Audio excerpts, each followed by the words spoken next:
करते हैं खबरों वाले शेयर्स की। हमारे साथ शरद जुड़ चुके हैं पूरा अपडेट लेकर। शरद, गुड मॉर्निंग, बताइए। गुड मॉर्निंग पूजा। तो सबसे पहले टाटा ग्रुप स्टॉक्स फोकस में रहेंगे और यहाँ पे जो सोर्सेज बता रहे 18 हाउस स्वदेश को कि आरबीआई ने जो डिक्लाइन कर दिया है टाटा सन्स का रिक्वेस्ट, जहाँ पे कुछ एग्जेम्पशंस होने चाहिए थे ताकि वो लिस्टिंग हो पाए।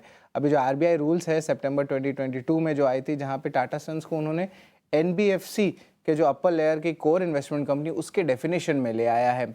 इसका इम्पैक्ट यही है कि टाटा सिंस जो है अपनी शेयर्स को लिस्ट करना होगा उन्हें सितंबर 2025 में। अब टाटा ग्रुप जो है बहुत सारे रिस्ट्रक्चरिंग के भी तरीके अब ढूंढ रहे हैं, तो उसके कारण जो है ना ऑफकोर्स आज Tata group of stocks focus में रहेंगे, स्पेशली टाटा केमिकल जहाँ पे स्टॉक लगभग 40% भागा था लास्ट वीक। और ऑफकोर्स सिटी का भी रिपोर्ट आया कि जो यूएस के जो कॉस्टिक सोडा के जो प्रोड्यूसर्स हैं उन्होंने एक्सपेक्ट कर रहे हैं कि अप्रैल में प्राइस की इंक्रीज देखने मिल सकती है।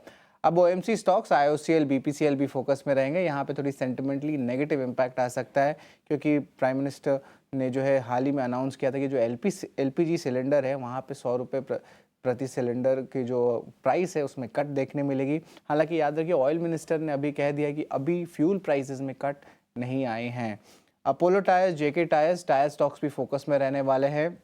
यहाँ पे जो ट्रक बस रेडियल की जो सेगमेंट है वहाँ पे प्राइस की कट हुई है लगभग 1.5 से लेकर 2% तक। ये लगातार दूसरा कट देखने मिल रहा है क्योंकि अब डिमांड थोड़ी सी वीक हो रही है। अगर बात करें तो प्रीमियम के नंबर्स की बात कर लेते, फरवरी में जो लाइफ इंश्योरेंस सेगमेंट है वहाँ पे तो प्राइवेट सेगमेंट में तो अच्छी ग्रोथ आई थी 25% से 30%, बट एलआईसी यहाँ पे जो है लगभग 13% का ही ग्रोथ आया है। अंडर परफॉर्म किया है अपने प्राइवेट पीयर्स के साथ, हालांकि ग्रोथ ज़रूर देखने मिली है। टीटागढ़ वैगन को एक बड़ा ऑर्डर आया है लगभग 2000 करोड़ का। 4000 से ज़्यादा वैगन्स जो है सप्लाई करेंगे इंडियन रेलवेज को। इंटरग्लोब एविएशन में आज ब्लॉक डील हो सकती है, जहां पे प्रमोटर गंगवाल राकेश गंगवाल लगभग 6% स्टेक की बिकवाली कर सकते हैं। फ्लो प्राइस लगभग 6% डिस्काउंट पे है। बात करें पॉली मेडिक्योर की, तो ये स्मॉल कैप कंपनी में एक बड़ा अनाउंसमेंट आया है, लगभग 800 करोड़ रुपए वो रेस करने वाले हैं, इक्विटी या डेट के जरिए हो सकता है। पीएसयू बैंक्स भी फोकस में रहने वाले हैं और यहाँ पे जो है फाइनेंस मिनिस्ट्री की एक इम्पॉर्टेंट अपडेट आई है, जहाँ पे वो एक्सपेक्ट कर रहे हैं कि जो बैंक्स को पूछा गया है कि जो उनकी गोल्ड लोन की पोर्टफोलियो है उसको क्वालिटी को रिव्यू करें। ऑफकोर्स 2 बड़े बैंक्स हैं, उनके नाम नहीं लिए गए हैं, लेकिन उन्होंने ये मेंशन किया कि कुछ डेफिशिएंसीज आए हैं। और हाल ही में जेएम फाइनेंशियल को लेके भी जो है उनको गोल्ड लोन पोर्टफोलियो को लेके जो है अपडेट आया था, स्पेशली उसकी क्वालिटी चेक करने के लिए। और आखिर में अगर बात करें जेएम फाइनेंशियल की, तो यह इंपॉर्टेंट अपडेट आया है, सेबी ने उन्हें डिबार कर दिया है नए मैंडेट्स लेने के लिए जब वो लीड मैनेजर बनते हैं आपके पब्लिक सेल ऑफ बॉन्ड्स को लेकर। इनकी मार्केट शेयर अच्छी है, 40% का इनका मार्केट शेयर है, तो ऑफकोर्स थोड़ी इम्पैक्ट आएगी। लेकिन कंपनी ने भी जो है अपनी रिप्लाई किया है कि वो सारे जो आरबीआई के जो गाइडलाइंस उसको फॉलो करेंगे और कोई मटेरियल डेफिशिएंसीज उनके बॉन्ड इश्यूज में नहीं देखने मिली है।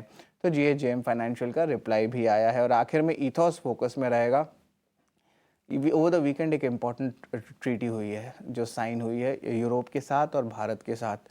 इसके कारण ऑफकोर्स जो घड़ी हैं या चॉकलेट्स हैं स्विट्ज़रलैंड के, वो जो है सस्ते हो जाएंगे। ईथोस को भी बेनिफिट पड़ेगा क्योंकि वो रिटेलर है आपके स्विस वॉचेस के इंडिया में, और इंडिया में जो है जो डिमांड बढ़ रही है लग्जरी वॉचेस की उसमें भी एक स्ट्रेंथ आ रहा है। तो इम्पॉर्टेंट लाइन ये है कि जो कस्टम ड्यूटी है 22% वो एलिमिनेट हो जाएगी अगले 7 साल में घड़ियों के लिए। तो इसके कारण ईथॉस के लिए पॉजिटिव हो सकता है। तो ये सारे 10 स्टॉक्स हैं ओवर द वीकेंड। नतीजे तो बहुत आए थे, 1-2 नतीजे आए और कम से कम 40 से 50 important stock moving news flows आए, लेकिन ये 10 स्टॉक्स में जो है आज हम वॉल्यूम देखने मिल सकता है।